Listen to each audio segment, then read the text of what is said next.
cutting mat, one of these rotary blades is great. If you don't, then that's okay. A pair of scissors is just as good.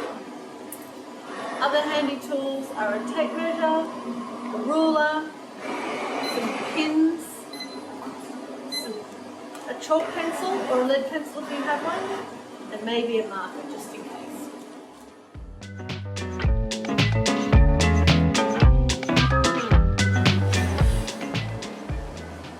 You'll notice that the scraps that you'll get from us will have different shapes and curves.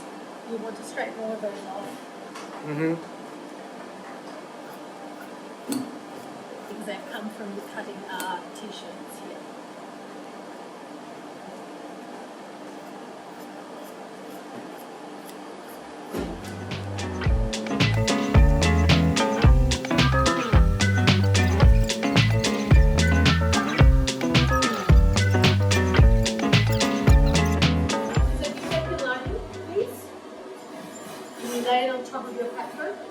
You'll be able to tell whether or not you have enough patchwork made to cover your bag. So this is going to be a good bag. So it's about 1 metre by about 50 centimetres. Great. Remember when you sew this together, it will get smaller. So you may need to have an extra strip ready on each end so that you can make it larger.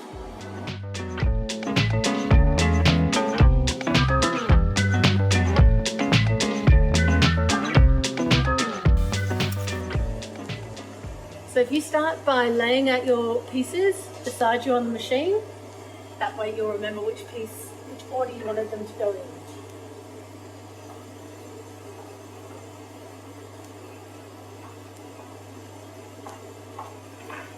So you start by, we're using an industrial overlocker here today.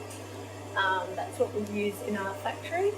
And you might have a domestic overlocker at home, or else you can use your domestic sewing machine on a zigzag stitch.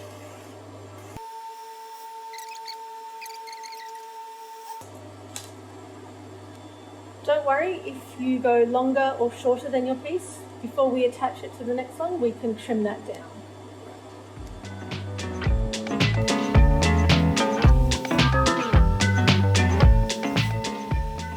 So we're just going to trim this piece off so that it gives us a nice straight edge for when we're going to join it to the rest of the bag here. Great.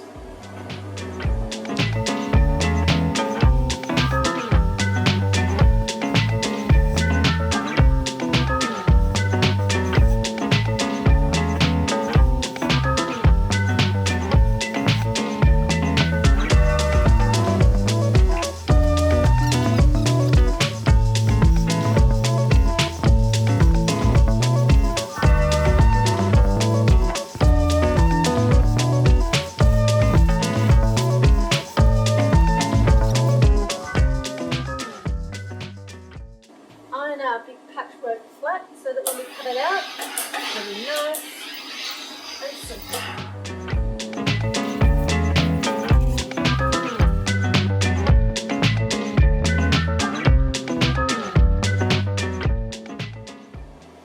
Lay it out nice and flat. We take a couple of pins. Yeah. Just to hold it in place. And then you're going to take a pair of scissors and cut all the way around the lining.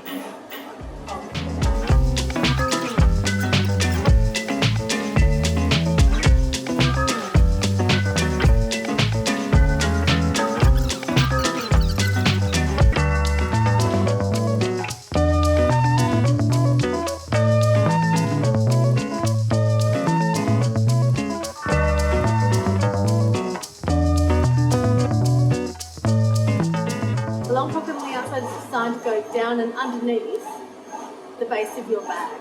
So you can position the top edge here about 5 centimetres away from a cut edge.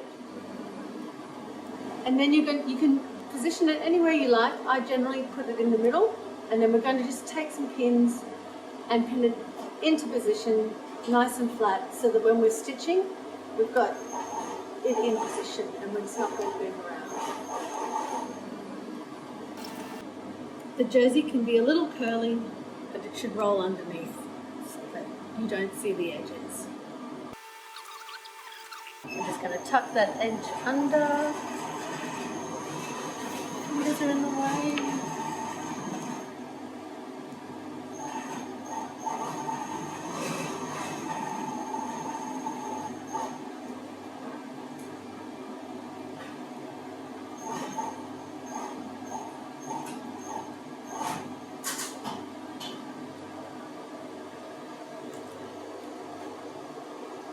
How close to the edge are you trying to go? Like right on the edge? I'm trying to go about 2 millimeters from the edge. See the foot there? So I'm going to try and make the edge of the pocket, no, you're right, my way, is along the side of that foot there. So as close as I can to the edge. Okay. But it doesn't really matter if you don't get too close to the edge. Yeah, okay, cool. So I'm just going to go around and do a triangle at first so that you can reinforce the top.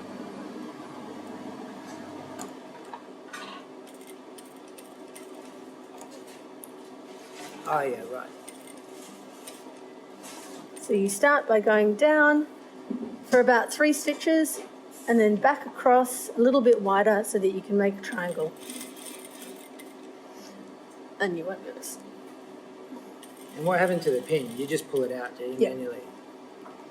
So you can see the little triangle there in the corner to reinforce the top. Yep. And then you're just going to continue around the pocket. When you get to the end at the corner, you can put your needle down, lift your foot, and turn around the corner.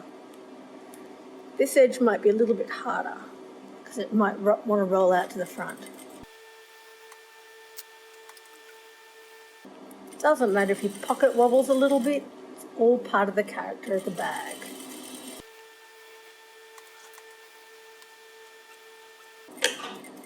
And just back stitch to end.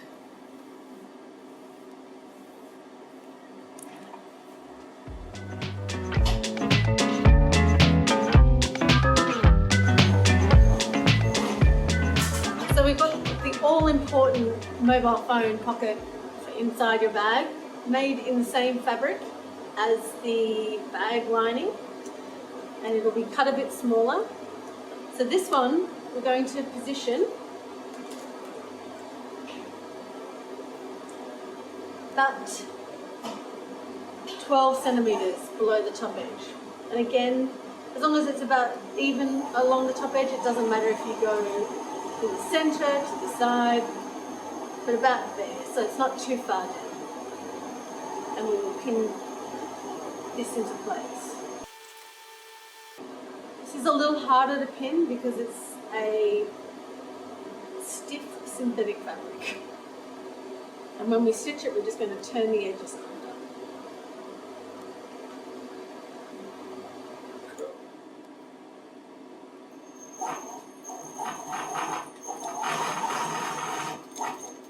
So we're just going to make the triangle again on the top of these corners.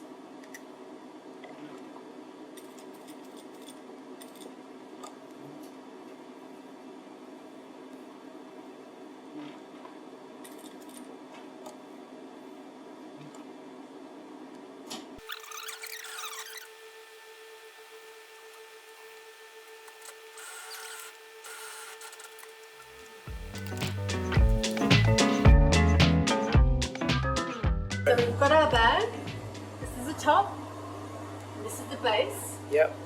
We're going to fold it in half so that we can make the side seams. Right. So now we're going to overlock down each side, but we're going to leave this little square part for after. So we overlock only this straight edge first, and that straight edge second, and then we'll do these after.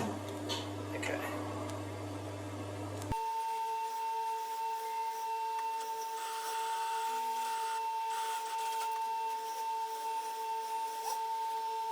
We're going to make the base, and it's a little bit of a tricky one. We're going to put the seam So we're going to fold that long ways that way.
To put the lining inside the bag. So you want the right side of your bag outside, the right side of the lining inside, so it stays like this. Put one side the other. Oh, yep. That looks easy enough. And we match the side seams. So that our two long seams that we just drew together are together in the bag there. Yep. And then what we're going to do is overlock the two layers together on the machine. Cool.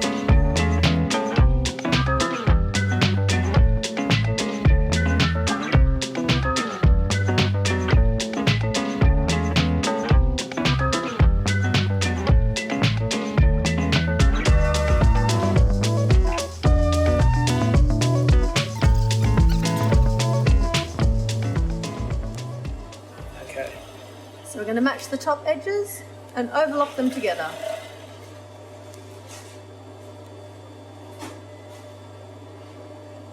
The jersey might end up being a little bit bigger than your lining, that's okay.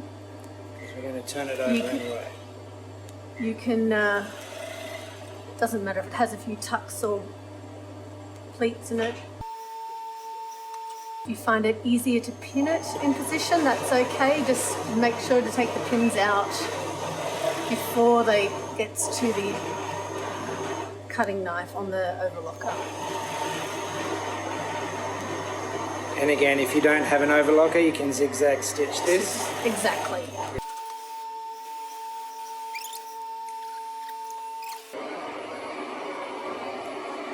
Nice.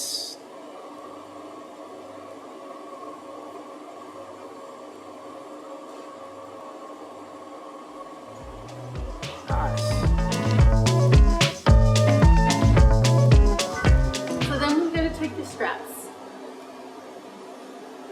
You don't want to twist them. You want to make sure that they sit nice and flat so that when you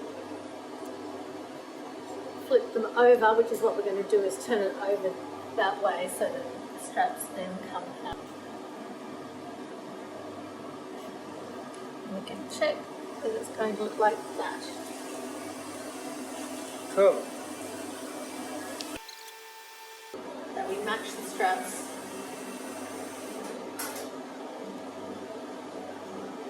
On this side.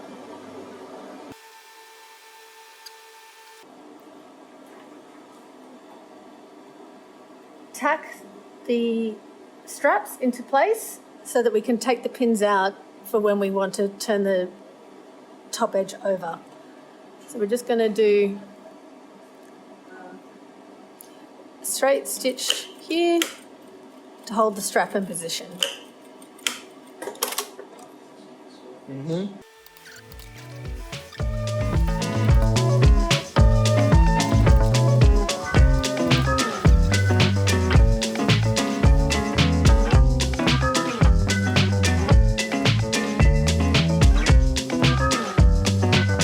So it's sort of 2.5, and then we're going to tuck that under, so that might be,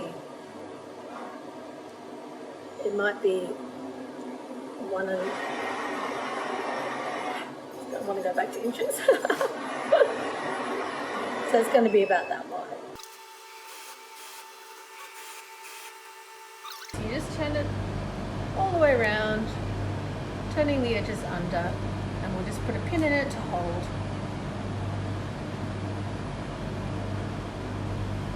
Keeping the straps out of the way so that you don't catch them.